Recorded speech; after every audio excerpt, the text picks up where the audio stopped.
To reset a Philips air purifier, start by verifying the unit's model, as some models have slightly different reset procedures.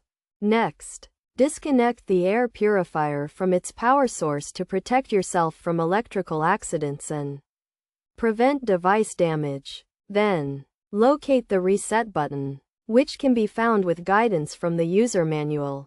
Press and hold the reset button for roughly 5 to 10 seconds, until the unit beeps or its indicator light starts to flash, signaling that the device has reset. Release the reset button, then reconnect the unit to its power source and power it back up. Once it's on, confirm that the reset was successful. Alternatively, the power button can be used to reset the device. Begin by detaching the unit from the electrical outlet, then remove and clean the filter, and let the device sit for at least 10 minutes to cool down. After the time has passed, reconnect the unit to its power source.